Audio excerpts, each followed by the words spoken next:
তোকে কেউ কোনো খোদাই কইছে নি যে আজকে তো নামাজের শেষ দাতা বড় জুইট লাগছে রে, মজা লাগছে? কইছে নিও কেউ রে? কোন দেখতো কইছে নি? গানে যাওয়ার আগে, আমার দায়িত্বে যাওয়ার আগে আমার বাবা জানের কাছে দুইটা বিষয় একটু বোঝা দরকার। এটা হইলো ওই যে ধারা দিছে গুরু শিষ্যের পালা, এর বাহিরে বন্ধনা গানের মধ্যে শুনতে পারলাম আমার বাবা জানের যে বাবা, ওনা হইলেন কবির চাঁদ, তাই না? উনি পবিত্র বিদায় নিয়েছে। মানুষের বিদায়ের অবস্থান অনেক রকম হয়। অনেকেই পবিত্রভাবে বিদায় নেয়, অনেকে কঠিনভাবে বিদায় নেয়, সেটা পবিত্র না। ওনার আব্বা একজন সাধক ছিলেন, আল্লাহওয়ালা ছিলেন, উনি পবিত্র বিদায় নিয়েছে। আমি বন্দনা গানটা যখন শুনতেছিলাম তখন শুনলাম যে কবির চান ওনার আত্মার মাগফিরাত কামনা করি। আপনারা কি এটা খেয়াল করেছেন? কুল্লে নাফস জায়কাতুল মউত, সকল প্রাণীকেই মৃত্যুর স্বাদ গ্রহণ করতে হবে। কুল্লে নাফস, যেখানে নফসের কথা বলা হয়েছে, নাফস বলা হয়েছে, মানে মানুষের দেহটা বিদায় নিবে, আত্মা কিন্তু বিদায় নিবে না। যেখানে আত্মা বিদায় নিবে না সেখানে আত্মার মাগফিরাত কিভাবে চাওয়া যাইতে পারে? এটা হলো আমার আপনার কাছে আমি একটু বুঝতে চাচ্ছি যে আল্লাহর ওলিরা তো মরে না, তার আত্মার মাগফিরাত কামনাটা কিভাবে হইতে পারে? মানে আসলে কুল্লে নাফসে জায়গাতুল মউত, এটা মানে আল্লাহ পাক বলছেন সকল প্রাণীর মৃত্যুর স্বাদ গ্রহণ করতে হবে। প্রাণী আর আত্মা তো এক না। যদি প্রাণী এক হয়, আত্মা আরেক জিনিস। আত্মার কখনো মৃত্যু হয় না, আত্মা অবস্থান চেঞ্জ করে, মানে জায়গা পরিবর্তন করে। আপনি যে মাগফিরাত কামনা করলেন, এটা কোন যুক্তিতে এবং কেন চাইলেন? ঘটনাটা কি?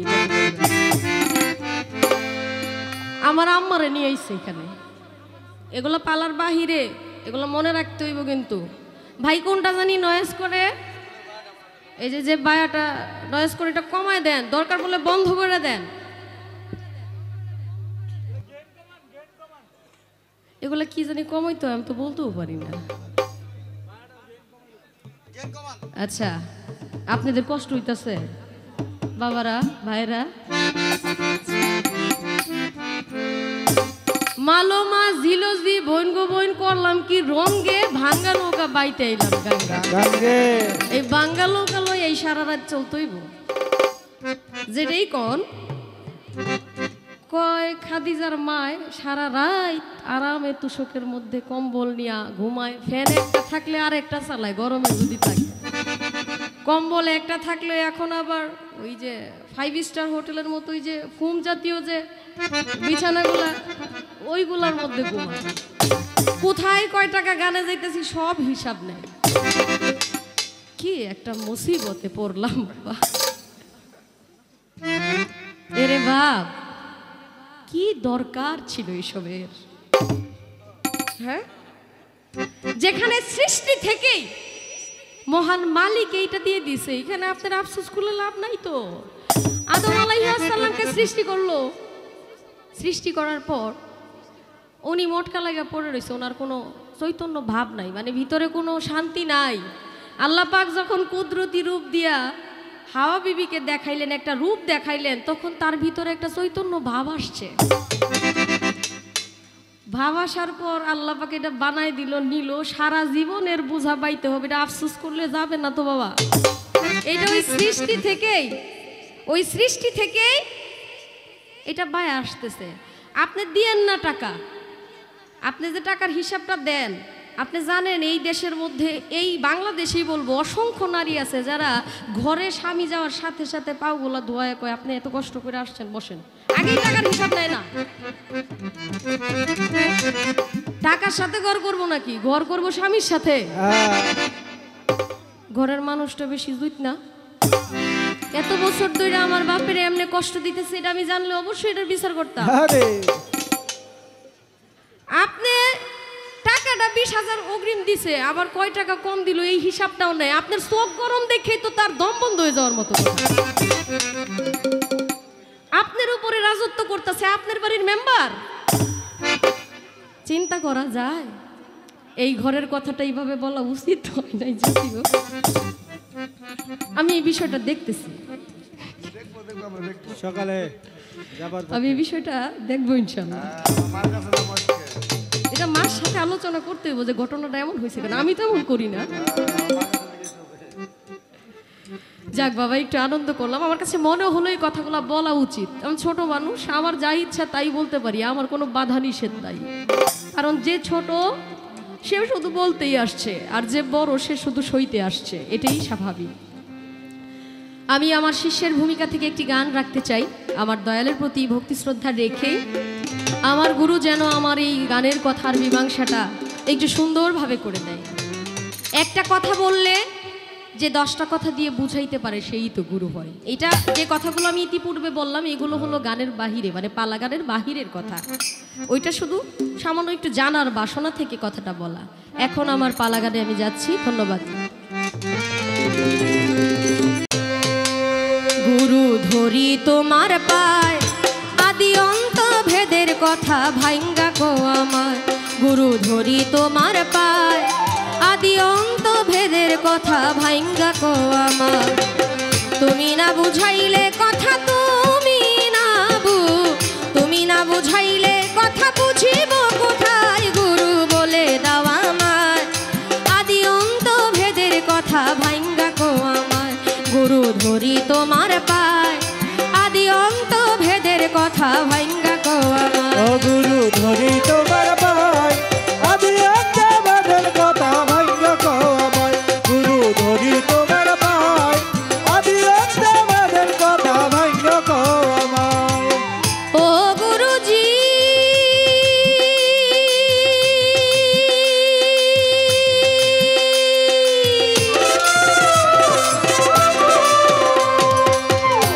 আমি শুনেছি গুরু যদি হইবে সারনন্দ, শিষ্যের কাছে গুরু হইল পতিত পাব। শুনেছি গুরু যদি হইবে সারিনন্দ, শিষ্যের কাছে গুরু হইল পতিত পাব। হাদিসে দলিলে শুনিয়া হলে বায়া, নবীর বংশে হাত দিয়া নাকি হইতে হয় বায়া। হাদিসে দলিলে শুনিয়া হলে বায়া, নবীর বংশে হাত দিয়া হইতে হয় বায়া। কোন বংশেতে জন্ম তোমার, কোন বংশেতে, কোন বংশেতে জন্ম তোমার, কোন বংশেতে, কোন বংশেতে জন্ম তোমার জানতে মনে চাই। গুরু বলে দাও আমায়, আদি অন্ত ভেদের কথা ভাঙ্গা কো আমায়। গুরু ধরি তোমার পায়, আদি অন্ত ভেদের কথা ভাঙ্গা কো আমায়। ও গুরু ধরি তোমার পায়, আদি অন্ত ভেদের কথা ভাঙ্গা কো আমায়। গুরু ধরি তোমার পায়, আদি অন্ত ভেদের কথা ভাঙ্গা কো আমায়। ও গুরুজি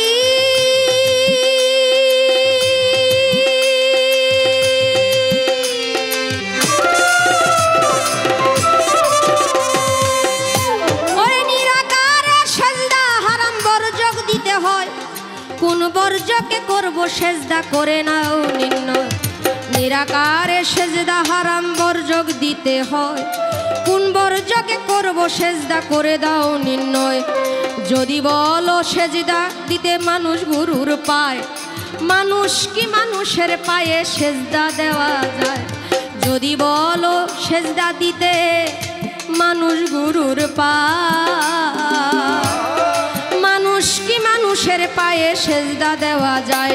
বলো কে কবে করিল সেজদা, কে কবে কে কবে করিল সেজদা, কে কবে কে কবে করিল সেজদা দয়াল নবীর পায়। গুরু বলে দাও আমায়, আদি অন্ত ভেদের কথা ভাঙ্গা কো আমায়।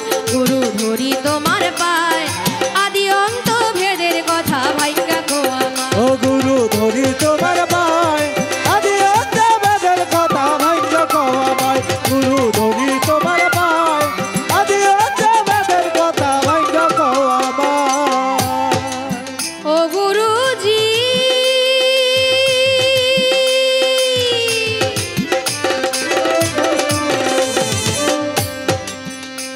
তুমি যদি বলো পিরি আল্লাহ সেজদা করো তারে, কোরআন পড়িয়া দেখলাম সূরা ইখলাসের ভিতরে। যদি বলো পিরি আল্লাহ সেজদা করো তারে, গুরু ধরি তোমার পায়, আদি অন্ত ভেদের কথা ভাঙ্গা কো আমায়। এই যে গুরু শিষ্যের প্রেম, গুরু শিষ্য, আসলে এই গুরু শিষ্যের মূল মাহিত্যটা কি? এই যে আদি অন্তের কথা, আমরা অনেক বছর অনন্তকালের কথা, যেই অনেক ঊর্ধ্বের কথা, আমরা সেই বিষয়গুলো জানি না। শুনেছি যদি গুরু হয় বেশ্যারনন্দন, আমার গুরু যা ইচ্ছা তাই হোক, কিন্তু সে শিষ্যের কাছে প্রতীতপ্রবণ।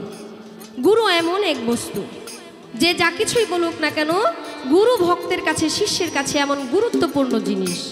কিন্তু আমার নবী করিম সাল্লাল্লাহু আলাইহি ওয়াসাল্লাম বিদায় হজ শেষ করে বিদায় ভাষণে গাধিরে কুম নামক স্থানে বলেছিলেন, মান কুনতুম মাওলাহু ফাজালিউল মাওলা, আমি তোমাদের জন্য দুটি ভারী বস্তু রেখে যাচ্ছি, এক হলো আল কোরআন, আর একটা হইল আহলে বায়াত। আহলে বায়াত, আহলে বায়াত, যেখানে আহলে বায়াতের কথা বলা হয়েছে, আমার নবীর বংশধর আহল যারা, আমার নবীর বংশধর যারা, তাদের কাছে বায়াত হওয়ার কথা বলছে। কিন্তু আমরা যে এই বাংলাদেশের মধ্যে আছি, বাংলাদেশে কি নবীর বংশধর আছে কেউ? যদি থাইকা থাকে তারা কোথায় আছে? আর আপনি যে আমার গুরু, আমার রবসা বাবা যে আজকে গুরু সেজে আছে, উনি যে আজকে আমাদের মূল নায়ক, উনি কি নবীর বংশধর? আসলে নবীর বংশধর যদি হয়ে থাকে, ওটা কিভাবে হইল? উনি কি মূল ঘর থেকে আসছে, নাকি এমনি সরাসরি উনি হয়ে গেছে? যদি সরাসরি হয়ে থাকে, তাহলে কিভাবে উনি নবীর বংশধর হইল? আরো কথা আছে, সেজদা করতে হইলে একটা বরজোপ নিতে হবে, সরাসরি সেজদা করা যাবে না।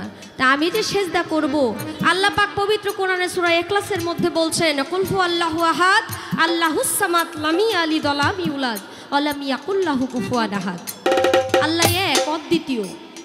আল্লাহ কাউকে জন্ম দেন না, কারো কাছ থেকে জন্ম নেন না। যেখানে আল্লাহ পাক কাউকে জন্ম দেন নাই, জন্ম নেন নাই, তাহলে সে কিভাবে আমরা কিভাবে অন্যজনকে সেজদা দিতে পারি, ভক্তি দিতে পারি? মানুষ কিন্তু আমাদেরকে নিয়ে অনেক কটূক্তি করে। এই যে বাউল গান যারা গায় বা শিল্পী যারা আছে, তারা মাজারে যায় মাজার পূজা করে, মাজারে যায় ভক্তি দেয়।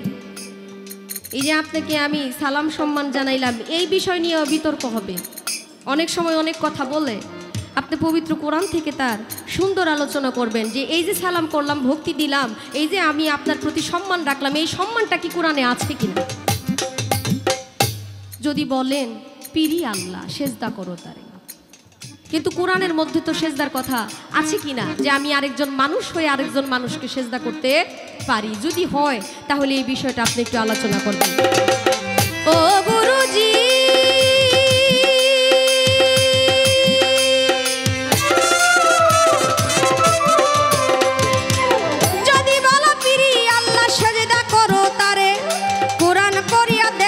সূরা ইখলাসের ভিতরে, নিরাকার লা শারিক আল্লাহর জন্ম মৃত্যু নাই, মাতা পিতা স্ত্রী পুত্র আহার নিদ্রা নাই। নিরাকার লা শারিক আল্লাহর জন্ম মৃত্যু নাই, পিতা মাতা স্ত্রী পুত্র আহার নিদ্রা নাই। ওরে সুবহান সরকার করিল, সুবহান সরকার করিল, সুবহান সরকার করিল,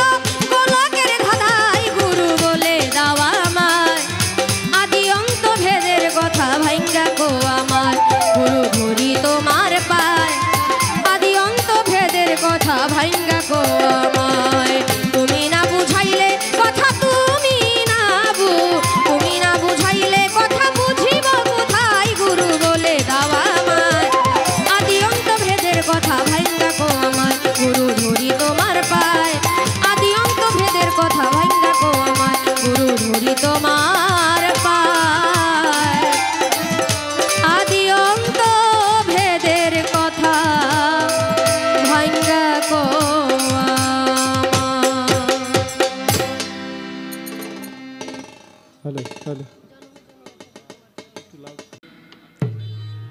শুধু আজকে এই মহতী অনুষ্ঠানে আমাদের ওরস ইন্তজাম কমিটির পক্ষ থেকে অত্যন্ত চমৎকার দুটি গানের পালা নির্ধারণ করে দিয়েছেন, সেটি হচ্ছে গুরু এবং শিষ্য।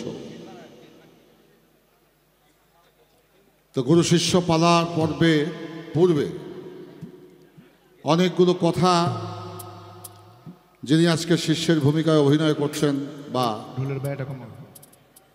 পরোক্ষ এবং প্রত্যক্ষভাবে সেই পালাকে তিনি উপস্থাপন করছেন আমার মামনি খাদিজা ভান্ডারী। আস্তে তো তার অনেকগুলো কথা বসে বসে শুনলাম, আপনারা শুনলেন। আমার বাবার আত্মার শান্তির জন্য আমি মাগফিরাত কামনা করেছিলাম। তো যেভাবে কথা বললেন আমার মনে হয় গুরু আজকে অরি গাওয়া উচিত ছিল।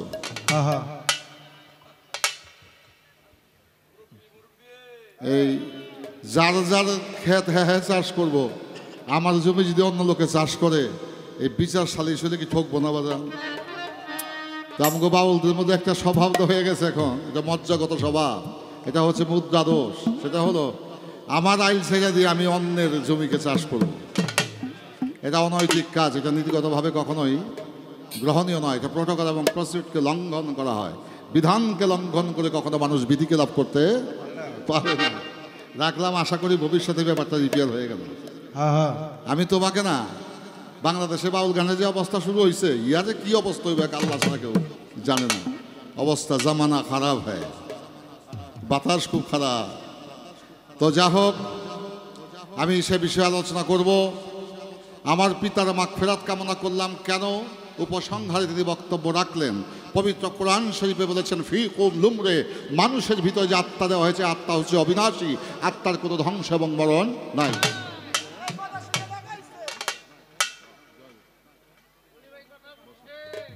বাবাজি 500 টাকার মাধ্যমে দোয়া করেছেন, ধন্যবাদ। তা আমার বক্তব্য মা জননী রাখছে, কামটা খারাপ করে নাই। আমার কাম যদি মাইয়ায় করে, আমি যদি বৈশা বৈশা খাইতে পারি তো বেজার হওয়ার কথা নয়, কিন্তু এটা মূলত কাজটা ঠিক নয়। যা হোক, আস্তে বলেছেন, কুল্লে নাফসে জায়গাতুল মাউত, হে মানুষ, জীবন যে তোমাকে মৃত্যুর স্বাদ অবশ্যই গ্রহণ করিতে হবে। কিন্তু তোমার ভিতরে যে আত্মা দেওয়া হয়েছে, সেই আত্মা হচ্ছে অবিনাশী, চিরঞ্জীব, অমর, অবক্ষয়। ফি কুম লুমরে, এর অর্থ হচ্ছে আত্মার কোনো ধ্বংস নাই। তো যে আত্মার ধ্বংস নাই, সেই আত্মার জন্য আপনি মাগফিরাত কামনা করলেন কোন লজিকে, কোন যুক্তির বলে? এই তো প্রশ্ন নাকি? আচ্ছা বলেন তো, মানুষ মারা যাওয়ার পরে আত্মা দুইটা জায়গায় যায়। এই দুইটা জায়গার নাম বলতে পারবেন নি কোরআনের ভাষায়? একটার নাম হচ্ছে ইল্লিন, একটা হচ্ছে সিজ্জিন। একটা হচ্ছে ইল্লিন, একটা হচ্ছে সিজ্জিন। এবার যে পুণ্যময়ী আত্মা, যে আত্মাটি পবিত্র, পরিশুদ্ধ, পরিমার্জিত, সেই আত্মাটির স্থান হয় শান্তির নিবাসে, ওইটা ইল্লিন, ওটাকে বলা হয় ইল্লিন। আর যে আত্মা খুব প্রবৃত্তি এবং সেই আত্মা দূষিত, সেই আত্মাটাকে আর সেই ভালো জায়গায়, শান্তিময় জায়গায় রাখা হয় না, ওইটাকে রাখা হয় শাস্তি জায়গায়। ওই জায়গাটার নাম হলো সিজ্জিন। মানুষ মারা যাওয়ার পরে আত্মা দুটি স্থানে চলে যাবে, ইল্লিন এবং সিজ্জিন, তার কর্ম অনুযায়ী। আচ্ছা বাজান, এই পৃথিবীটা খালি খাইবার জন্য আর ঘুমাইবার জন্যই আল্লাহ পাঠাইছে না কিছু কাম কাজ আছে? তো do it done, noun pronoun objective verb, বিশেষ বিশেষণ সর্বনাম অব্যয় ক্রিয়া। এই পৃথিবী হয় কর্মময় জগৎ। যদি ভালো কাজ করো তুমি ভালো পুরস্কার পাবে। এখন মা তুমি গান গাইতেছো, তোমাকে মানুষ পুরস্কার দেয়। যদি আমার পকেটের টাকা চুরি করতো তাহলে কয়তো সুন্নির ঘরে সুন্নি আয়, তাহলে কয়তো দিয়া লই, তাহলে কর্ম অনুযায়ী ফলাফল সাথে সাথে পাওয়া যাবে। তাই তোর মায়ও শুননি, তুইও শুননি, তুই টাকা চুরি করতি। আর যদি ভালো কাজ করাতে মানুষের পকেটের টাকা এখন তোমার ভাবের কথায়, প্রেমের কথায় তোমার কাছেই চলে যায়, তাহলে ভালো মন্দের কাজটা ফলাফল তোই আসলেই পাওয়া যায়। কিরে বাবা, আছে না? পাওয়া যায় না? যায়। তদ্রূপ আমার বাবা চলে গেছেন পৃথিবী ছেড়ে। আমি সন্তান হিসেবে আমার প্রভুর কাছে আমি প্রার্থনা করব, মালিক আমার বাবাকে তুমি যেখানেই রাখো না, কিন্তু আমার বাবাকে তুমি শান্তিতে দেখো। এইটার নামই হচ্ছে মাগফিরাত কামনা। মাগফিরাত মানে চির শান্তির জন্য দোয়া করা। এবার আসে, ম্যান ইজ মর্টাল, মানুষ মরণশীল। আসল কথা, মৃত্যু শব্দ অত শেষ হয়ে যাওয়া নয়, মৃত্যু শব্দ অত স্থান পরিবর্তন করা। বাজানরা সকলের চরণে হাত থেকে অনুরোধ করবো, ডান বাম থেকে একটু কথা বলার বিরত থাকবেন। বাজান, আমরা লক্ষ লক্ষ টাকার বই পুস্তক জীবনে পড়েছি, শুধু ওই পড়াতেই আমরা সীমাবদ্ধ থাকতে পারি নাই। জ্ঞানী গুণী মহাশয় ব্যক্তিদের কাছে গিয়েছি, তাদের কথা নীরবে ধারণ করেছি এবং আপনাদের কাছ থেকে আমরা শিখেছি, আপনাদের শিক্ষা কথাই এখন আপনাদের কাছে বলি। তাহলে আপনারা হলেন আমার পাঠশালা, আপনারা হচ্ছেন আমার শিক্ষা গ্রহণ করার জন্য সবচেয়ে উপযুক্ত স্থান, সেটা হচ্ছে মানুষ। এবার মানুষ মারা যায়, মৃত্যু শব্দের অর্থ মরে যাওয়া নয়, মৃত্যু শব্দের অর্থ স্থান পরিবর্তন করা। এখন আমাদের যদি জেতা কবর দেন, মার্ডার মামলার আসামি হইবেন নি? হইবে না? কেন? যে আমার ভিতরে প্রাণ আছে, জেতা মানুষটাকে কবর দিয়ে মারছেন, আপনাদের বিরুদ্ধে মার্ডার মামলা হবে। তো এই দেহ থেকে আত্মাকে বিচ্ছিন্ন করা হয় কিছু সময়ের জন্য, ওইটাকে বলা হয়েছে কুল্লে নাফসে জায়গাতুল মাউত। তুমি যে জীবন পেয়েছো, এই জীবন তোমার দেহ থেকে একদিন বিচ্ছিন্ন হবে, সেটা হবে কিছু সময়ের জন্য, কারণ জীবন্ত মানুষকে কবর দেওয়া যায় না। আত্মাকে বিচ্ছিন্ন করা হলো, দেহটা নিথর হয়ে পড়ে রইল, তাকে গোসল টোসল করায় নতুন কাপড় পরিয়ে জানাজা হজ্জে কেফায়েত নামাজ আদায় করে তাকে দাফনস্থ করা হলো। যখন দাফন করে চলে এলো, 40 কদম দূরে আসার পরেই দুইজন ফেরেশতা সেই কবরে ঢোকে, মনকির এবং নাকির। মনকির এবং নাকির জিজ্ঞেস করে, আমান রব্বুকা অমান দিনুকা, তোমার রবকে, তোমার দিনকে, তোমার নবীকে। প্রশ্ন করবে না? আপনাদের কাছে প্রশ্ন, যদি সেই মানুষটা মারা যায় তো একেবারে, তাইলে কবরে জিজ্ঞাসা করে কারে? মরা মানুষে কোনো উত্তর দিতে পারিনি রে বাবা। তাইলে বোঝা যায় কবরের মানুষটা জীবিত আছে। এই কবরটাকে কোরআনের ভাষায় বলা হয়েছে আলমে বাজ্জাক, বলা হয়েছে আলমে বাজ্জাক। আলম শব্দ অর্থ সৃষ্টি, বর্জক মানি ধ্যান। আপনাদের কাছে প্রশ্ন, মরা মানুষ ধ্যান করে না জেতা মানুষ ধ্যান করে? এই মানুষে বাঁচাইবার ব্যবস্থা করতেছে। মানুষ যে মরে না তার প্রমাণ কোরআন হাদিসে লিখে দেওয়ার চেষ্টা করছে। আস্তে মানুষ যখন মারা যায় তখন তাকে জব সোয়াল করেন ফেরেশতারা। মৃত্যু ব্যক্তি কখনো প্রশ্নের জবাব দিতে পারে না।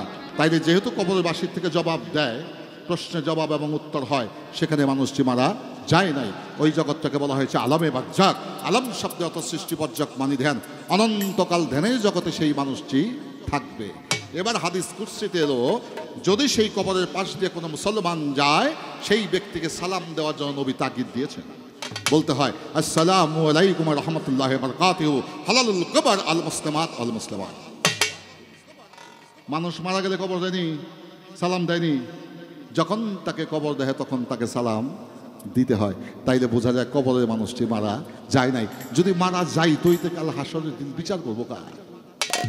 কি রে বা, কথা পরিষ্কার রাখলাম। এবার অনেক আলোচনা করেছেন, একটা গান শুনলাম, গুরু ধরি তোমার পায়, আদি অন্ত বেদের কথা খুলে কও আমায়। মানে গুরুর পাওটাকে তুমি যদি পাও কও, এইটা কিন্তু তোমার সঠিক ভাষাটা প্রয়োগ করা হইল না। গুরুর পাও হতে পারে না, গুরু হবে চরণ। যে চরণকে শিষ্য ভক্ত করবে আনন্দ চিত্তে বড়, তাই গুরুর কখনো পা হতে পারে না, ওটা হবে চরণ। পায়ের মধ্যে কি লাগায় মানুষ, কি পরে? জুতা। জুতা যদি একটা পুরানা রাস্তায় পড়ে থাকে, উষ্টা দিয়ে ওইটা রাস্তার কিনারে ফেলায় দেয়। আর যদি একটা টুপি পরে থাকে, তাইলে টুপিটা যদি ব্যবহারের উপযোগী হয়, তাই সেটাকে ধুইয়া ব্যবহার করে। আর যদি ব্যবহারের উপযোগী না হয়, চুমা দিয়ে সেটাকে গাছের ডালায় বাজায় রাখে। এইটাও মানুষে পড়ছে, ওইটাও মানুষে পড়ছে। তো জুতা থাকে পায়ের নিচে আর টুপি থাকে মাথার উপরে। জুতা পুরানো হয়ে গেলে পয়লা থাকলে এটা উষ্টা দিয়া ফেলে দেয়। আর যদি টুপি হয়, সেটা যদি পরার উপযোগী না হয়, সেটাকে চুম্বন করে গাছের ডালায় বাজিয়ে রাখে।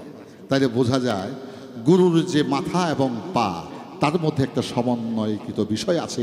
এটা ভক্তিগুণ দিয়ে গুরুর পাকে কখনো পা বলা যাবে না, সেটাকে বলতে হবে চরণ। রাখলাম। এবার বলেছেন, আমি যে আপনারে ভক্তি করলাম, তুই মা ভক্তি করছো, আমি তোর প্রশ্ন করুম, তুই ভক্তি করলি কেন? এখন ভক্তিও আমাদের ওইটা বিপদে ফেলাইছে। আমাদের ভক্তি করলেও বিপদে ফেলাইছে। আমাদের ভালো শিষ্য লই পড়ছি আজকে। আমি যে ভক্তি দিলাম, এটা বিধিবিধান কই আছে? তো মা তুই বিধিবিধান না যাই নাকি আমার করছস নি? মানে আমি যদি উল্টা কই, তুই কোন বিধানের বলে তুই আমার ভক্তি করলি, তো তোমার কথা তোমার কইতে হবে, আমার ভাব। তো যাই হোক, এখানে একটা ব্যাখ্যা দিতে হবে। তো একটা গান মনে হয়ে গেল যে আমরা যে সেজদা করি,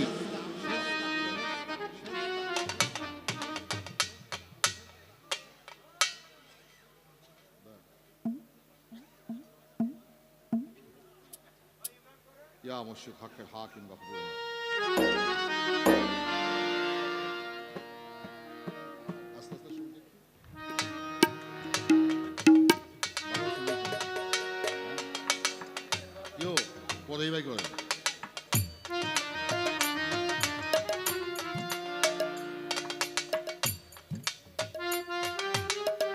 বড় সুন্দর কথা বলেছে মামনি, ধন্যবাদ। বিনা বর্জ্যকে সেজদা করা হারাম, যদি মুর্শিদ বর্জ্যকে সেজদা করি তাইলে আমি আল্লাহ তোমাকে সেজদা করলাম কিভাবে? বাহ, চমৎকার কথা।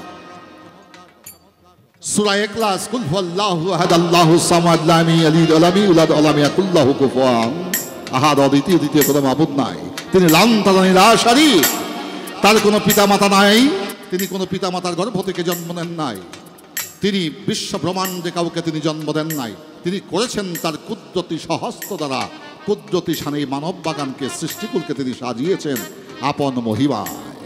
তার আহার নাই, নিদ্রা নাই, ঘুম নাই, ভয় নাই, তিনি চিরঞ্জীব, তিনি অবমুক্ত। প্রশ্ন করা হয়েছে আপনার জন্মটা কোন বংশে? তুমি একটা বংশের কথা কইছ, গুরু যদি হয় বেশ্যার নন্দন, তবু জানো তুমি ভক্তের জন্য সে হয় পতিত পাব। দেন তো কেমন কথা কইছে, গুরুরে কইছে বেশ্যার পোলা আর কি, গুরুরে কয় বেশ্যার ছেলে, যদি গুরু হয় বেশ্যার নন্দন, তবু যেন ভক্তের জন্য পতিত পাব। কি গান দে বাবা, হাই দে বাবা গান, হাই তোর গান দে। বাণীর প্রয়োগ দেখে অবাক হয়ে যায়, এটা কি বাউল ম্যারিজ হতে পারে? আমার তো মাথায় আসে না। এই কথা বাজানো সত্য হইলে তো বলা যাবে না, গুরুকে বলা যাবে বেশ্যার বলা? এটা তো গালি, তো গালি দিয়ে তো কখনো তুমি আশীর্বাদ প্রার্থনা করতে পারো না। আবার শেষে কয় ওই যে বেশ্যার নন্দন হইলে হইতে পারে, কিন্তু আমার জন্য সে পতিত পাবো। গাছের গোড়া ডাই টাইটা উবুদা বানিয়ে জ্বেলে দিছে, হাই হাই রে কি বান্ধব আইছে। আরে তোর গান, তুমিও গান করছো মা, আমি একটা গান আগে গাই। আত্মার বিজ্ঞানী লালন সাইজি কি বলেছেন?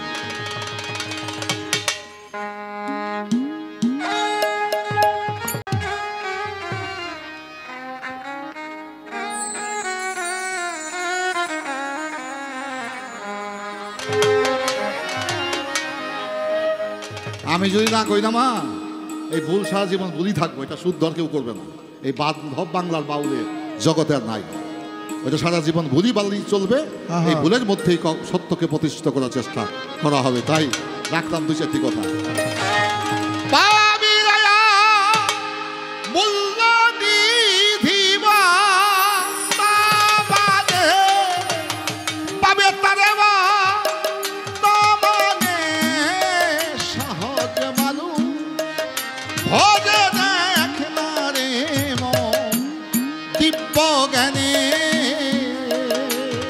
সহজ মানুষ বিপজ্ঞানে, সহজ মানুষ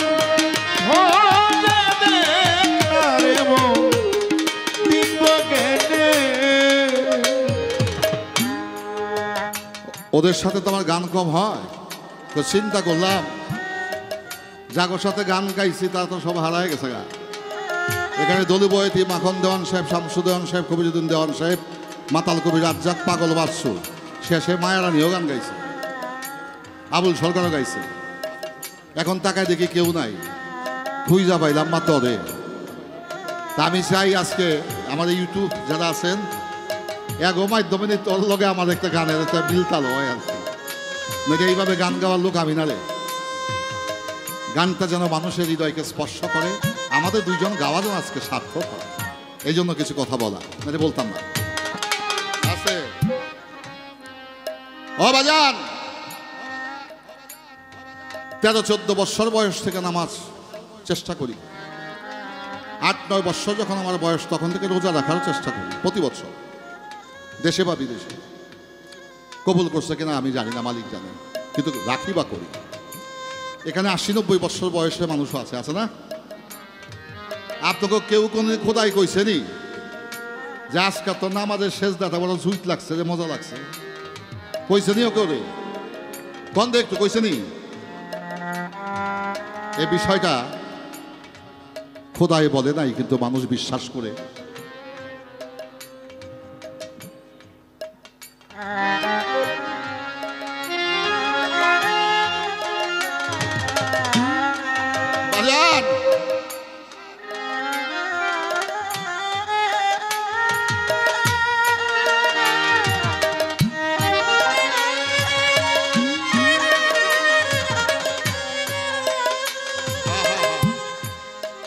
বাজান, মানুষ বিশ্বাস করে ভালোবেসে প্রভুর ইবাদত বন্দেগী করে, মালিক বলুক বা না বলুক তাতে কোনো দুঃখ নাই, সে করে যাচ্ছে।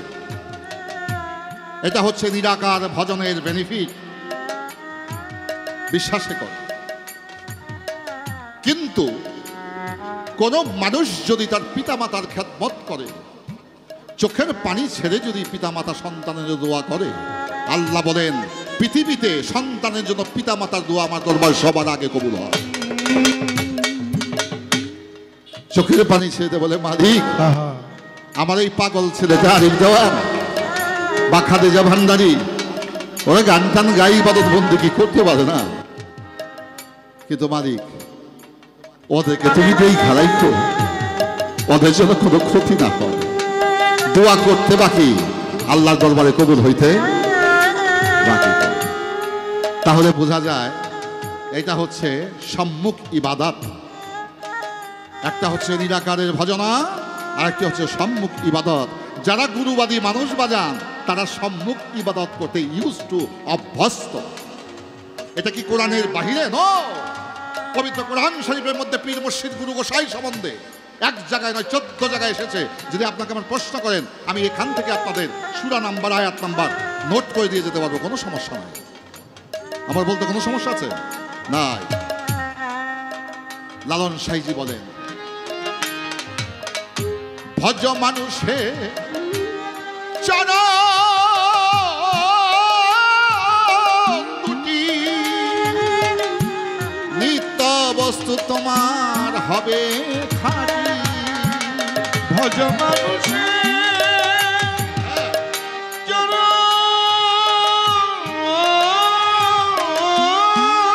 দুটি, নিত্য বস্তু হবে খাঁটি। ভজ মানুষে চরণ দুটি, নিত্য বস্তু তোমার হবে খাঁটি।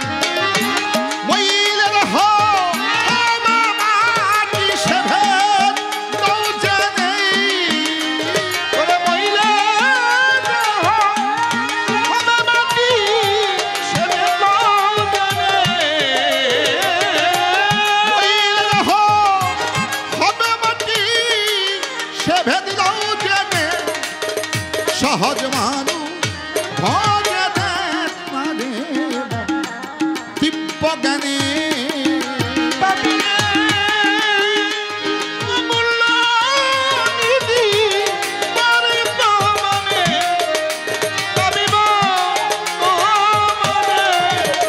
সহজ মানুষ হবে নারে ও দিব্য জ্ঞানে। সহজ মানুষ হবে নারে ও দিব্য জ্ঞানে। বেহেশত এবং দোজখ, বাজানরা আমার তো গুরুর বিষয় নিয়ে আলোচনা করতে হবে, গুরুত্বপূর্ণ বিষয়। আমার কথা কিছুটা বেশি বলতে হবে। আপনারা কি বিরক্ত হন নাকি? ধন্যবাদ। আস্তে আস্তে বাজাও, খুব সব বাজান।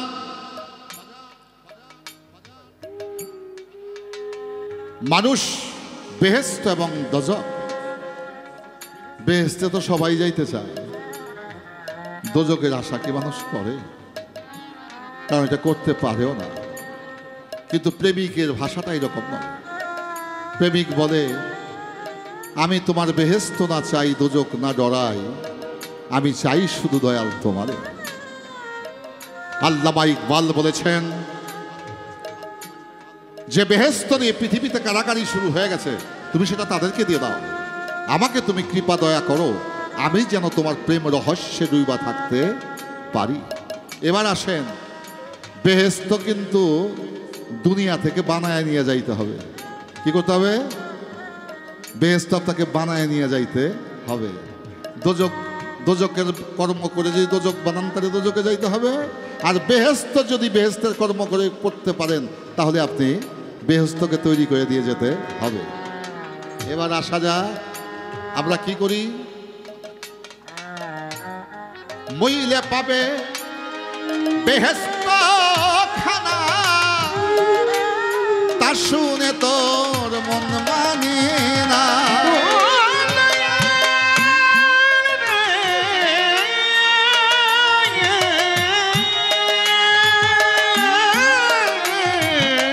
মইলে পাবে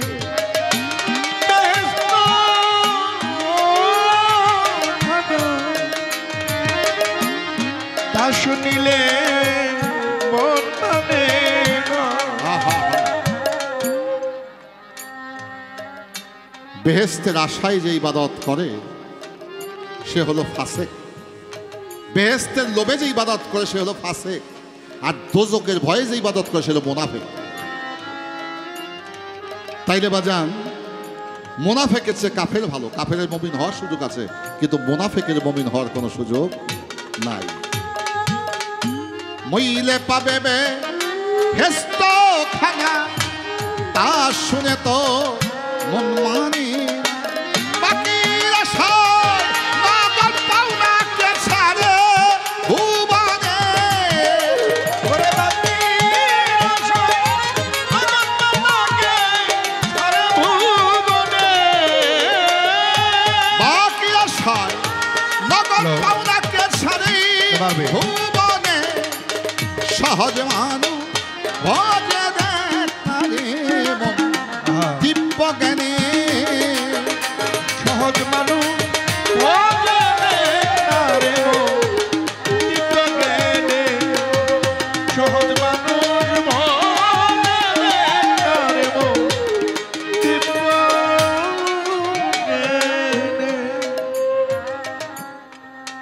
আগের কিছু কুৎসা কথায় বড় আমার চুলকানি উঠছে। এই কথাটাকে সাইজাল একটা গান গাইছিলাম খালেকজন সাহেবের অনুরোধে। আমি ইচ্ছা করে গাইতে যে আমারে অনুরোধ করে গাওয়াইছে। মালমা জিলজি বৈদ্য বইন করলাম কি রঙ্গে বাঙ্গা নৌকা বাইতে এলাম গান গে। এই গানটার একটা অন্তর ছিল, ছিলাম শিশু ছিলাম বালা না ছিল সংসারের জ্বালা, সদাই থাকিতাম মায়ের সঙ্গে। এই কথা উপসংহারে ওর মায়ের উদাহরণ দিয়া আমি 2-4টা কথা কইছিলাম যে মারে সারা দাঁড়ায় কষ্ট করে যাই যে গান গাই, তোর মায় তো খেতা কম্বলে হয়ে থাকে, হ্যাঁ বাইর থেকে টাকা গনে। তো স্ত্রী তাকায় হাতের দিকে, মা তাকায় সন্তানের চেহারা দিকে। মার কাছে গেলে জিজ্ঞেস করে, বাপ রাত্রে খাস নাই, মুখটা তোর শুকায় রয়েছে। মায়ে দেখে সন্তানের চেহারা দিকে, আর স্ত্রী দেখে হাতের দিকে। কোন প্রেমটা সত্য বাজা? তোর মায় তো খারাপ না, এটা যদি অন্যের পরিবার দিয়া কইতে চাপার দাঁত তো চলে যেতে পারে। এত খারাপ তোর মা এত খারাপ না, কিন্তু উদাহরণটা নিজে দিয়ে দিচ্ছে এই জন্য যাতে আমরা সবাই এই পথটাকে একটু বাছট করে পথটাকে পরিষ্কার পরিশুদ্ধ রাখতে পারি। কে আমার আপন, কে আমার পথ, এটা যেন বুঝতে পারি। স্ত্রী হলো কামনা বাসনা, মায় কিছু চায় না।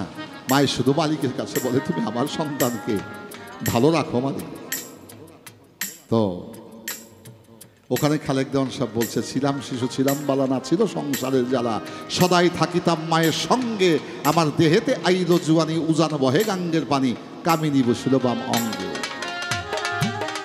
এই অঙ্গে বই তো কাম সারছে, কয়টা তো বিধির বিধান। কে বলছে?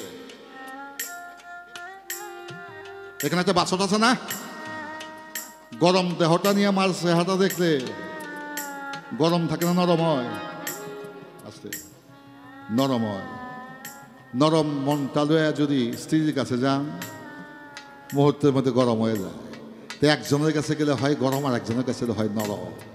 যার কাছে গেলে নরম হয়, তোমাকে ধারণ করতে হবে, সেইটাই হচ্ছে অকৈত্য প্রেম, প্রকৃত প্রেম। ওই প্রেমকে ধারণ করার জন্যই যুগে যুগে প্রফেট এবং মেসেঞ্জার, নবী এবং পয়গাম্বর, ওলিয়া উলিয়া পৃথিবীতে এসেছেন।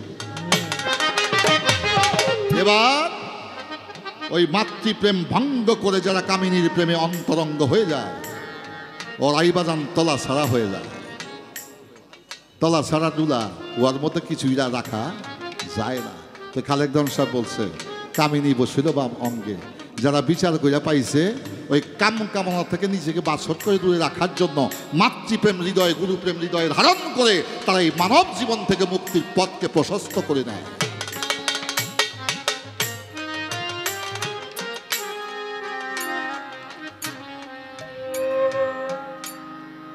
আমি আপনার পায়ে দিলাম সেজদা, দিলাম ভক্তি, এইটার কি রয়েছে প্রমাণ? পবিত্র কোরআনে এই প্রসঙ্গ কি তার রয়েছে প্রমাণ? জানলে বলে দিবেন তাহারই সন্ধান। ধৈর্য ধরে নীরব থাকেন যতই আছেন ভাবুক প্রেমিকগণ, যেভাবেতে আমার কাছে তিনি করলেন জিজ্ঞাসা। তিনি করলেন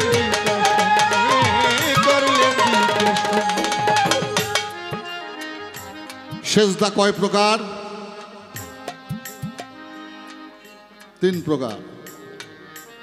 একটা হচ্ছে শকরি সেজদা, একটা হচ্ছে রুকু সেজদা, একটা হচ্ছে তাজিমি সেজদা।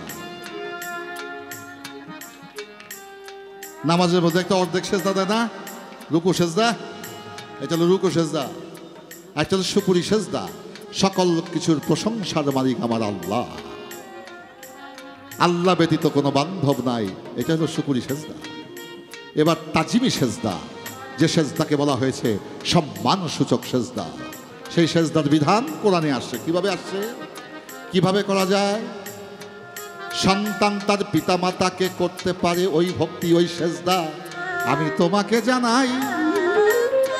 স্ত্রী তার স্বামীকে করতে পারে, ছোট ভাই তার বড় ভাইকে তাজিমি সেজদা করতে পারে, আমি সবাকে শুধাই। ছাত্র করতে পারে শিক্ষককে, গুরুকে করতে পারে গুরুর মুরিদান। সাক্ষী আছে এই সেজদা প্রসঙ্গে পবিত্র কোরআন। আল্লাহর একজন নবী ছিল, তার নাম হযরত ইউসুফ আলাইহিস সালাম, পিতা তার ইয়াকুব নবী। আমি দেব তার প্রমাণ, আপনারা বসিয়া শুনবেন আছেন যত জ্ঞানী মালেকান। আল্লাহর নবী হযরত ইউসুফ ছিল ইয়াকুব নবী আদরের দুলাল। ইয়াকুব নবীর অন্য ছেলেরা হিংসার জন্য, হিংসায় বশবর্তী হইয়া ইউসুফকে মারার জন্য এতে ছিলেন একটি ভয়ঙ্কর জাল। মেলার কথা বলে ইউসুফকে তারা সাথে নিয়ে যায়, কূপের মধ্যে নিক্ষেপ করেছিল ইউসুফ নবীকে, ইউসুফকে মারার ওই আশা।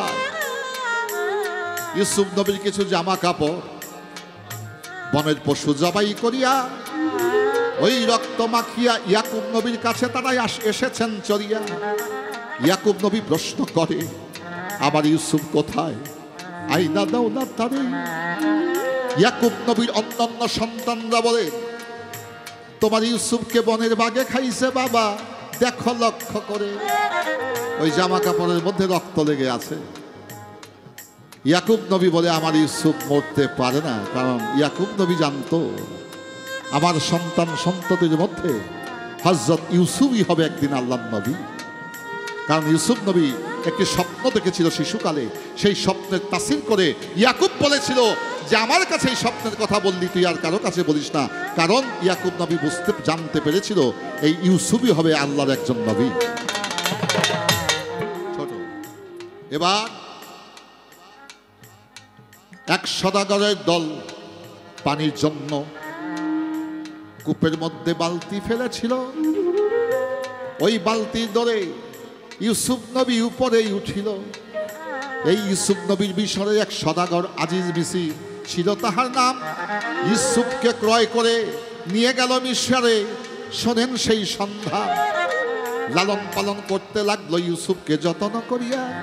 পর্যায়ক্রমে ইউসুফ নবী খাদ্যমন্ত্রী হতে ওই মিশরের বাদশা গিয়েছিল হইয়া।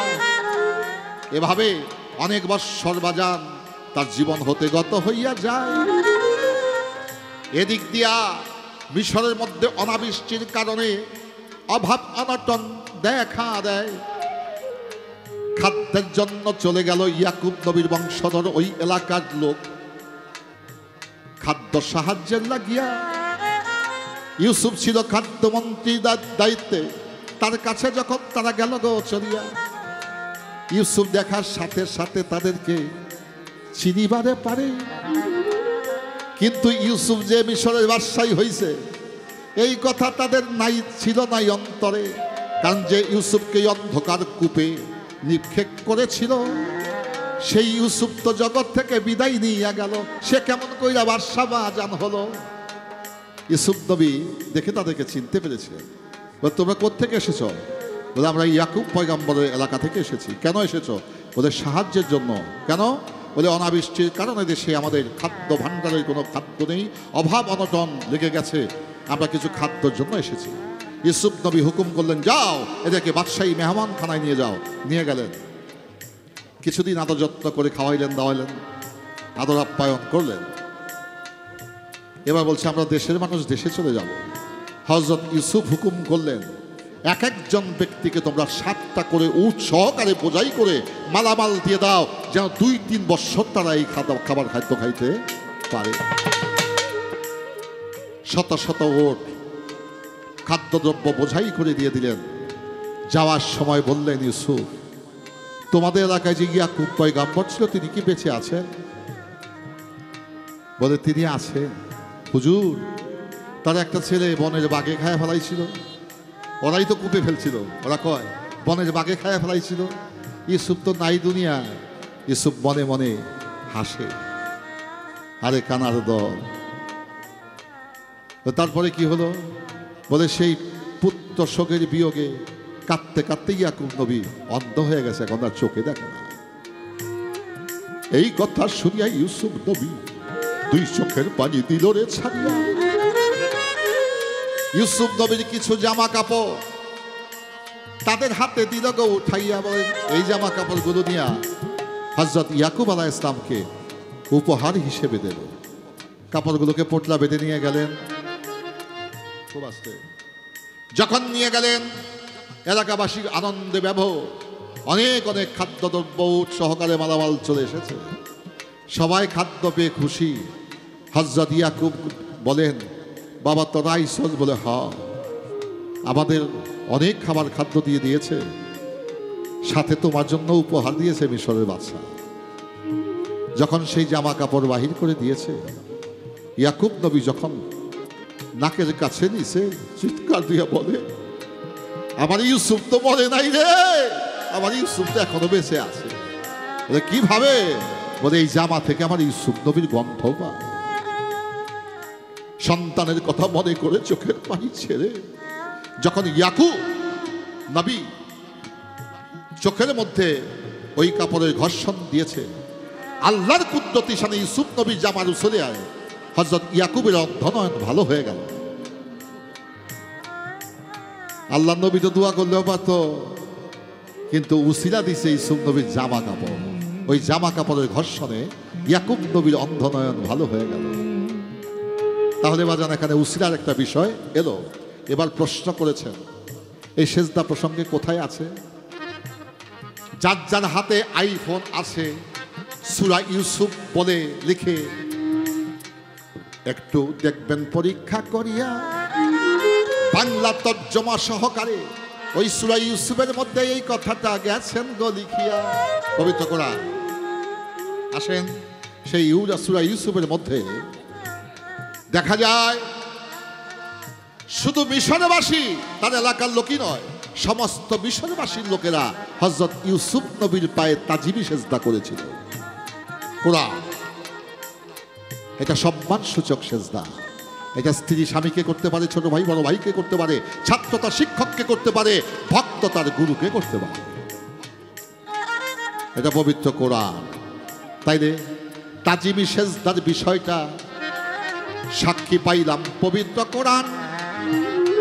এই সেজদা না দেওয়া পর্যন্ত মা জননী দূরে হবে না তোমার মনেরই শয়তান। বাজান একটু আস্তে কথা বলতে হবে, একটু আস্তে। আমাকে তো কথা বলার অধিকার আপনারা দিয়েছেন, আপনারাই দিয়েছেন। আউজ বিল্লাহি মিনাশ শাইতানির রাজিম এর বাংলা অর্থ, বিতাড়িত শয়তান তুমি আমার থেকে দূরে থাকো, আমি পবিত্র ইবাদত বা পবিত্র গ্রন্থ অধ্যয়ন করতে বসিয়াছি। আচ্ছা, এই দোয়ায় যদি শয়তান যাই তোরে ভাই, তাইলে বাংলাদেশে এই লুটপাট চুরি ডাকাতি আর হইতো না। হাই রে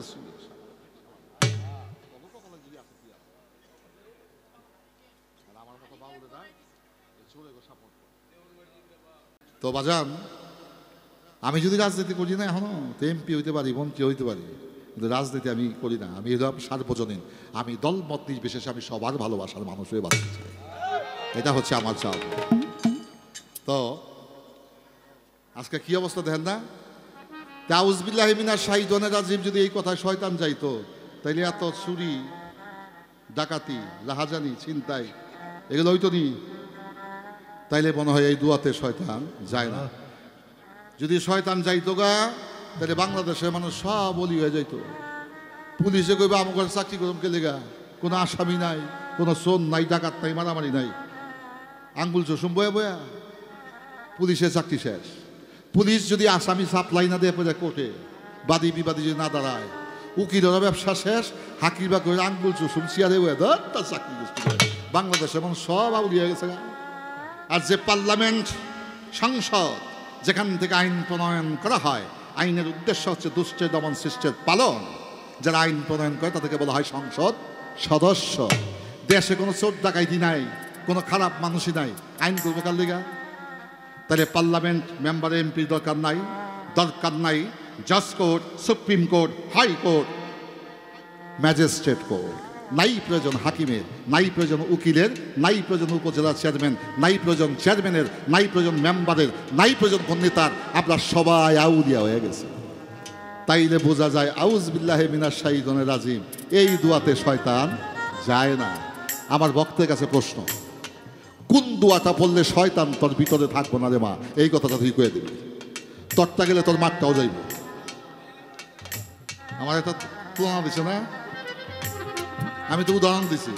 তাইলে তুমি কোন কর্ম করলে, কোন দোয়া পড়লে তোমার ভিতরের শয়তান, বাংলাদেশ না, আফ্রিকা নয়, আমেরিকা নয়, 7 সমুদ্র 13 নদীর ওই পারে চলে যাবে, শয়তান আর জীবনে কোনোদিন আসবে না। ওই কামটা কি?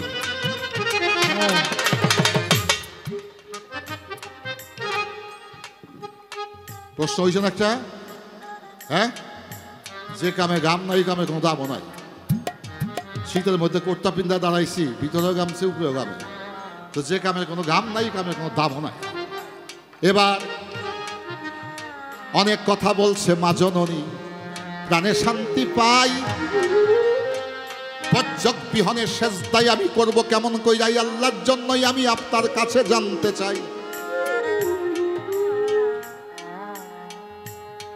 মালিক দেওয়ান সাহেব বলেছেন, আল্লাহর রূপ নিশানা দেখিতে হুকুম আছে, বলতে আছে মানা।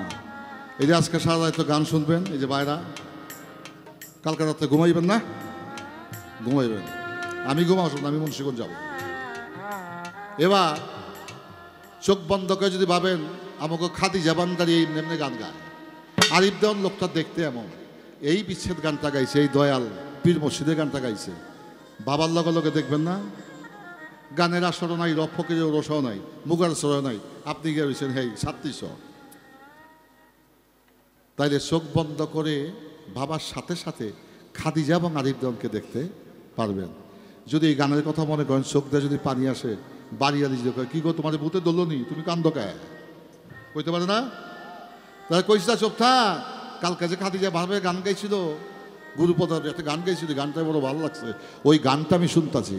মানে পরিবার যদি কয় এই খাদিজারে আমাদের কদ্দুরা দেখাও, তার গানটা একটু আমাদের শোনাও, সে দেখাইতে পারবে?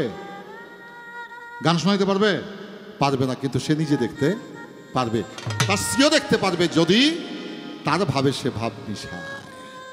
তাইলে বাজান বোঝা গেল একটা রূপ আছে, ওই রূপটা তোমার ভক্তির আয়নার মধ্যে প্রতিষ্ঠিত করতে হয় রং সারা কালি দিয়া। নয়নের জল ফেলে তুমি আঁকো বন্ধু আর ছবি, ওই ছবি হৃদয়ে রাখো রে বাজান, ভাবসাগরে ডুবি, ওরে দেখলেই ছবি পাগলেরই হবি, ওরে দেখলে ছবি ওরে দেখলেই ছবি পাগলেরই হবি, ওরে দেখলে ছবি পাগল হবি। রং ছাড়া এক ছবি আঁকো প্রেমের কলম দিয়া, ওইটা হইল মুর্শিদের সেই প্রেমের বজ্র। ওই বজ্রকে ইবাদত যদি করো, তাতে আল্লাহ আল্লাহ নবী পীর মুর্শিদ যাবে খুশি হইয়া।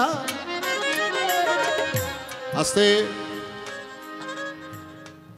পীর হলো ফার্সি ভাষা, পীর ফার্সি ভাষা, বাংলায় হলো গুরু, আরবি ভাষায় পীরকে বলা হয়েছে মুর্শিদ।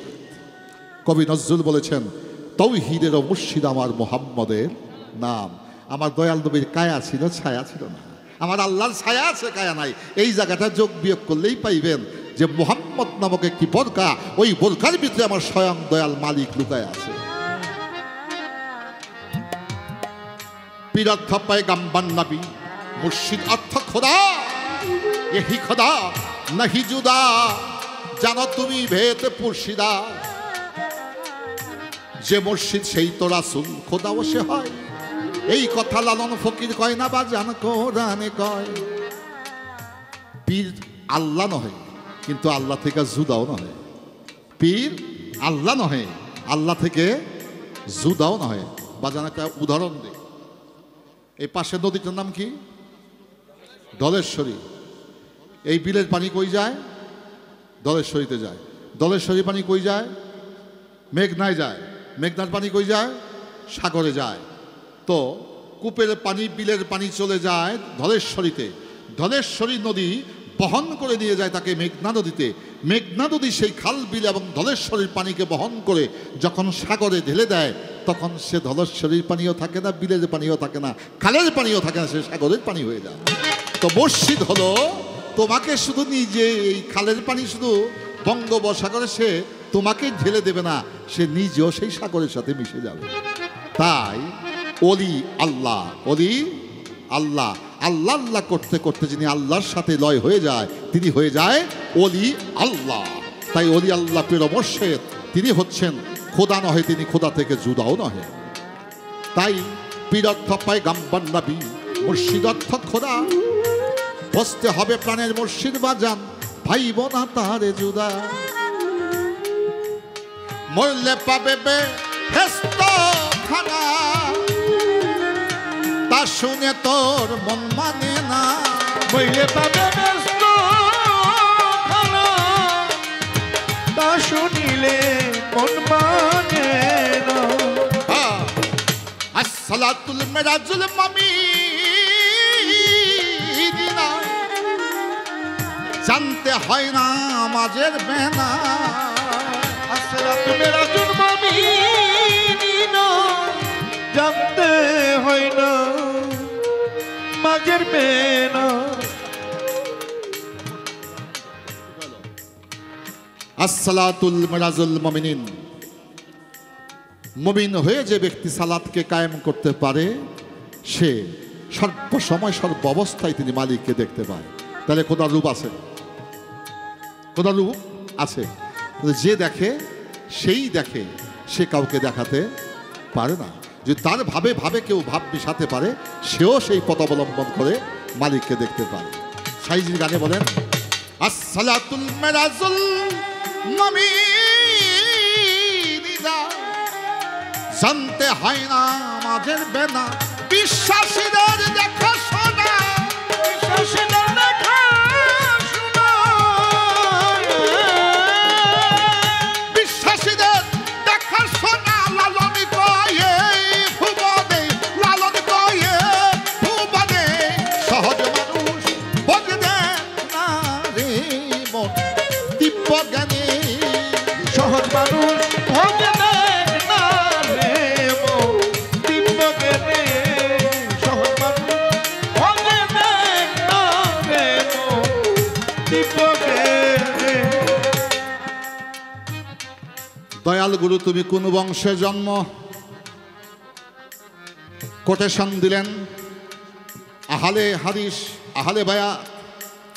এলো সমাচার নবীর বংশের কাছে বায়াত হতে হবেই। বলে গেলেন এইবার, তাই আপনি যে আমার পীর, আপনার যে আমি আমার গুরু, আপনার কোন বংশে জন্ম হয় জানা থাকলে জবাব দেবেন। শুনবেন যতই আছেন ভদ্র মহোদয়। আহলে বায়াত, আহাল শব্দ অর্থ বংশধর, বায়াত শব্দ অর্থ ক্রয় বিক্রয়। দয়াল নবীর সেই দয়াল নবীর মোহাম্মদী তরিকা হতে 4টা তরিকা গেল জারি হইয়া, প্রধানত কাদরিয়া, চিশতিয়া, নকশবন্দিয়া, মুজাদ্দাদিয়া, এই 4টা তরিকার উপরে আরো তরিকা গেছে বাজান রহিয়া। ওয়াসিয়া একটা তরিকায় আছে, ওইটার বিধান দিয়েছে পাগল ওয়াইশ করণী। কি বলবো রে মা জননী সেই প্রেমের কাহিনী। তারপরে 4 পীর 14 খানদান, নিজামিয়া, কুতুবিয়া, ফরিদিয়া, সাবরিয়া, এইভাবে অনেকগুলো তরিকার শাখা গেছে হইয়া। এবার ওই নবীর তরিকায় যে শাখা ধরে ধারণ করলো বাজান, পীর মুর্শিদকে ভালোবেসে বাজান গেল মুরিদ হইয়া, সে গেল নবীর বংশ হইয়া। বাজান একটা কথা 2024-এর শেষ কথা আমার। জালালউদ্দিন সুইটি তিনি বলেছেন, নবী আমার ইহকালেও দুলহান, পরকালেও তিনি দুলহান। দুলহান শব্দের অর্থ হলো বর। দুলহান শব্দের অর্থ বর। আচ্ছা, 500 বরযাত্রী নিয়ে যে জামাই বিয়া করতে যায়, এই জামাই বেটা আগে খায় না বরযাত্রীর আগে খায়?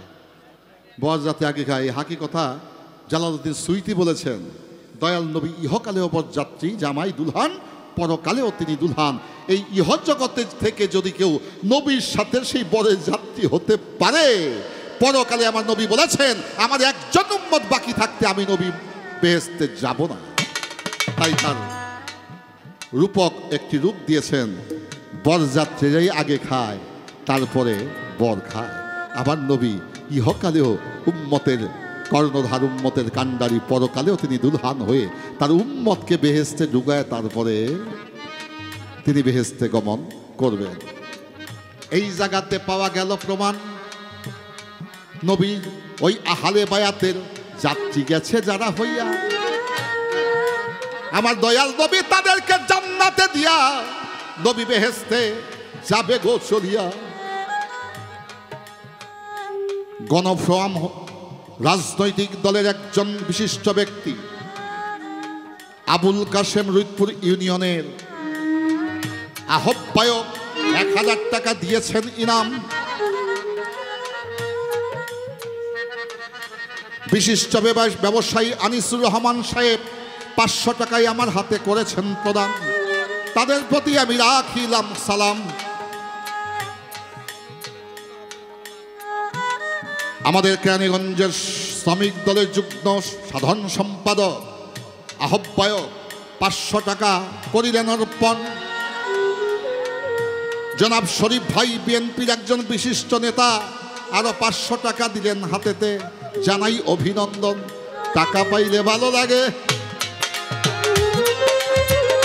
গান গাই মনের সুখে গো, টাকা পাইলে ভালোই লাগে।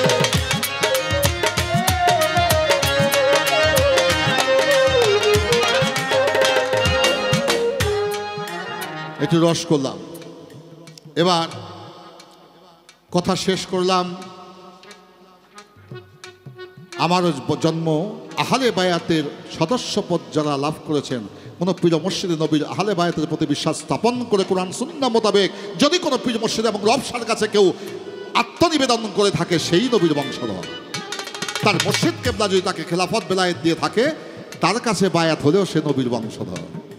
বাজান আশেকে রসুলের দল আছে, আশেকে আবু জাহেল আবুল আহাব আছে, আশেকে আমার দয়াল নবীর দলও আছে, শয়তানের সেলাও কিন্তু আছে। আছে না? আছে, ভালো মন্দ দুইটি আছে। তাই আমার নবীর দলের অংশগ্রহণ যারা করলো, আহলে বায়াতের সদস্য যারা গেল বাজান হইয়া, আমার দয়াল নবী দুলহান হইছে, তাদের সাথে বরযাত্রী হইয়া জান্নাতে আগে যাবে, যাবে গো চলিয়া। উম্মতের জন্য এলেন নবী আমার হইয়া পারেরও কান্দা। শফিউল মুজতাবিন নাম ধারণ করেছে আমার দিনের পয়গাম্বার, ইমামুল মুরসালিন নবী, নবী আমার পারের কর্তা, যাবেন সেদিন হইয়া। যার যার প্রিয় মুর্শিদের রূপ ধারণ করবে দয়াল নবী, সেই পারের বেলায় যাইয়া। ছোট্ট করে একটি গান আমার হইয়া গেল স্মরণ, ওই গানটা ছোট্ট করে আমি করব নিবেদন।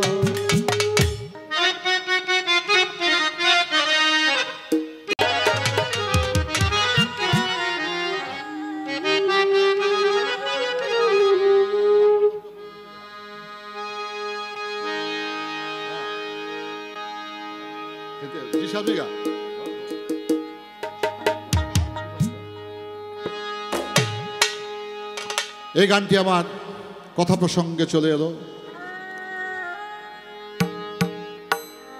দয়াল নবী বাংলাদেশে কই আছে? মা তুমি বান্দার শরীফ মুড়ি দইছ, এরা তো দয়াল নবীর বংশধর। পিতৃকুল তার হাসাইনি, মাতৃকুল তার হুসাইনি, সেজদান আমায় পাওয়া যায়। আসো তুমি শরফুদ্দিন চিশতি, আমার বাবা আলেপ চান শাহ, তার চিস্তিয়া তরিকার বাবা আলেপ চান শাহ মুর্শিদ কেবলার মোকাম হচ্ছে সেই পাকিস্তানের লাহোর। হাজরত লঙ্কশ্বর রহমতুল্লাহ তিনি চিস্তিয়া তরিকার অন্তর্গত। চিস্তিয়া তরিকা কার কাছ থেকে এলো? সেই চিস্তিয়া তরিকা এসেছে আমার খাজা গরিবে নওয়াজ মঈনুদ্দিন চিশতির কাছ থেকে। খাজা মঈনুদ্দিন চিশতি কার কাছ থেকে পেলেন?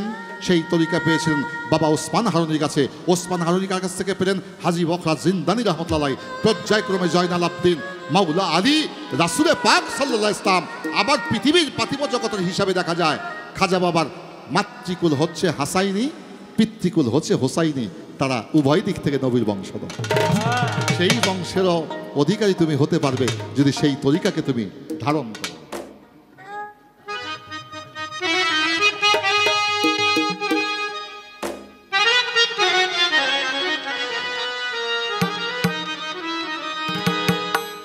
নবীজি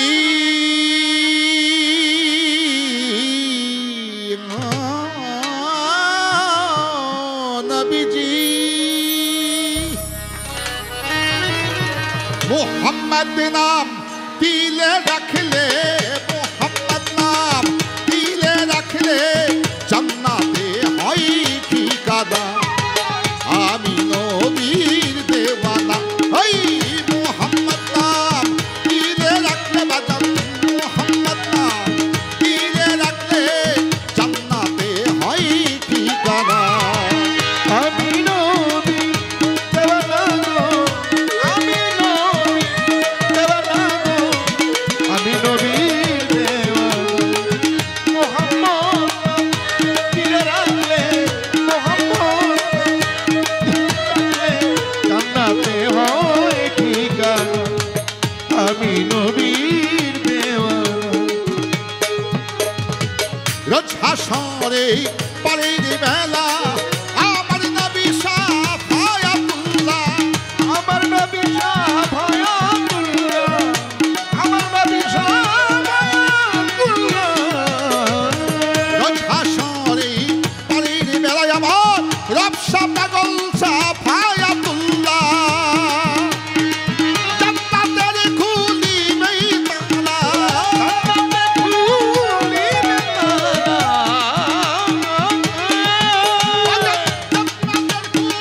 খুলিবে তালা, অন্তরে যার মদিনা। হেই, আমি নবী আমি নবী দেওয়ানা গো, নবীর দেওয়ানা। মুহাম্মদ দিলে রাখলে, মুহাম্মদ দিলে রাখলে জান্নাতে হয় ঠিকানা। আমি নবীর দেওয়ানা, আমি নবীর দেওয়ানা। আগামী সপ্তাহে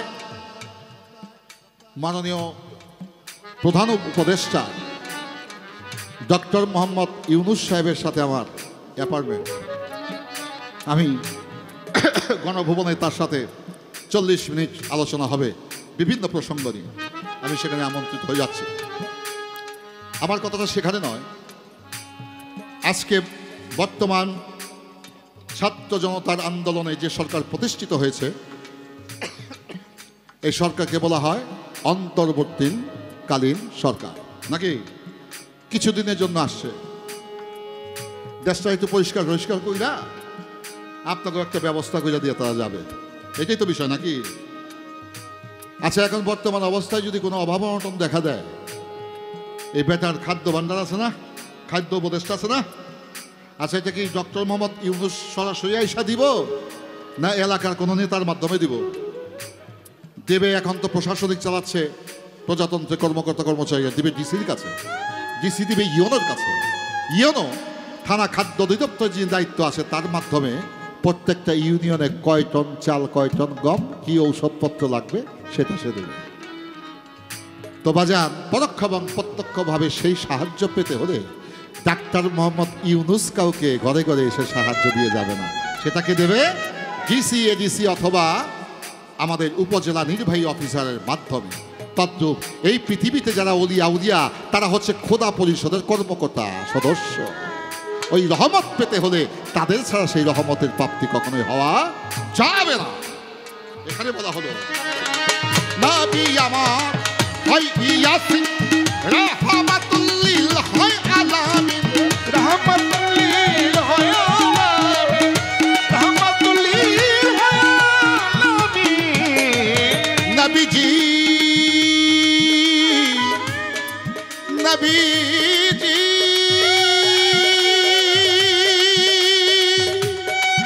নবীজি নবীজি নবীজি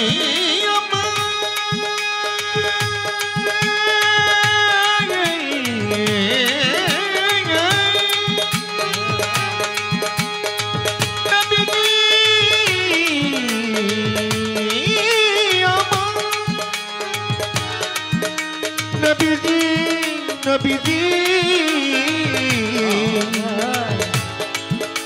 নবীজি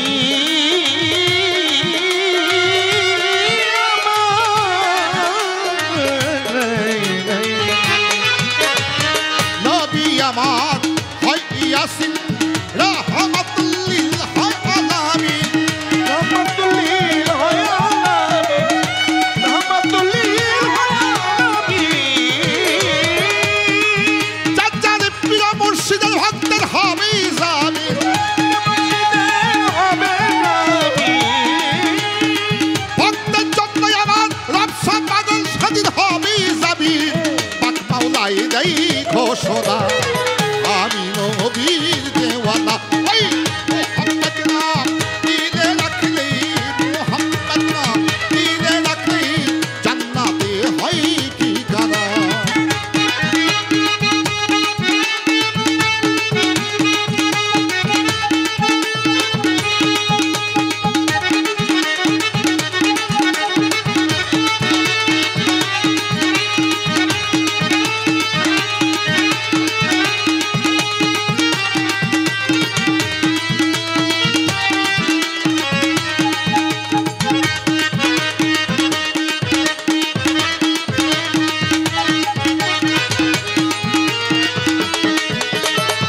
আমি নবীর দেওয়ানা, আমি নবীর দেওয়ানা।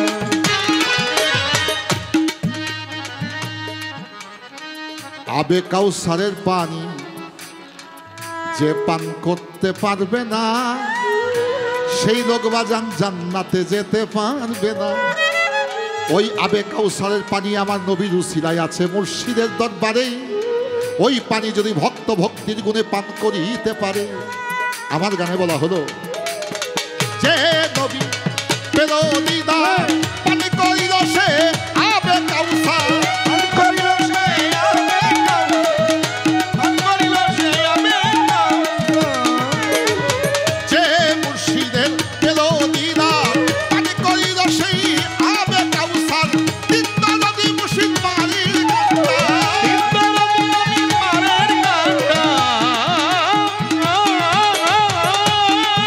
তোমার তিনটা নদী মুর্শিদ মারির কান্ডার।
নবীজি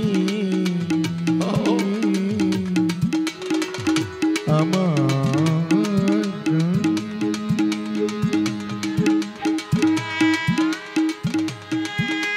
নবীজি আমার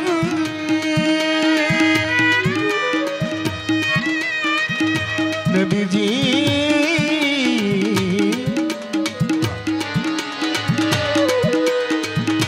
নবীজি আমার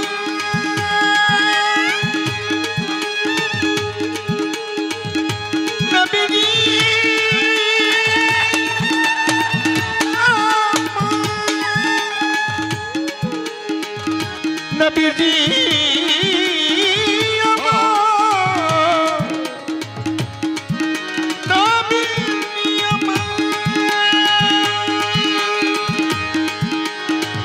নবীজি নবীজি আমার ও নবীজি মদিনা হয় রহ মতের ভান্ডার প্রেমী করবে শাহে দিদার প্রেমে দরবে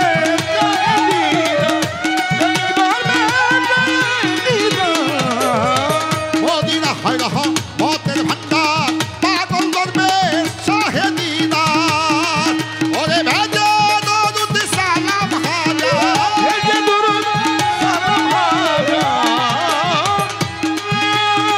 ভেজে দরুদ সালাম হাজার মুর্শিদ করে ঠিকানা আমি নবীর দেওয়ানা আমি নবী দেওয়ানা আমি নবী দেওয়ানা আমি নবী দেওয়ানা আমি নবী দেওয়ানা আমি নবী দেওয়ানা কাবার কেবলামো কিনা সাজি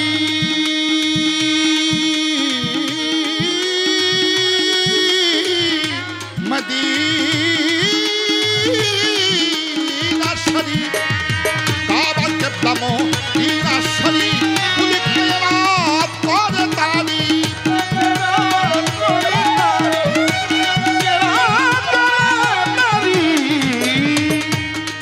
বাজান কাবার কেবলায় আমার মুর্শিদ শরীফ পুলিশ রাত করে তারিফ ভেজে দরুদ দেওয়ানারি শাহে দিদার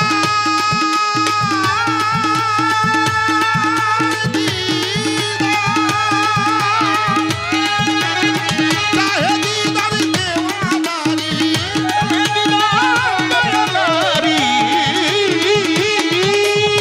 শাহে দিদার দেওয়ানারি মুর্শিদ যখন ঠিকানা আমি নবীর দেওয়ানা ওই মোহাম্মদ নাম দিলে রাখলে বাজান মোহাম্মদ নাম দিলে রাখলে জান্নাতে হয় ঠিকানা আমি নবীর দেওয়ানা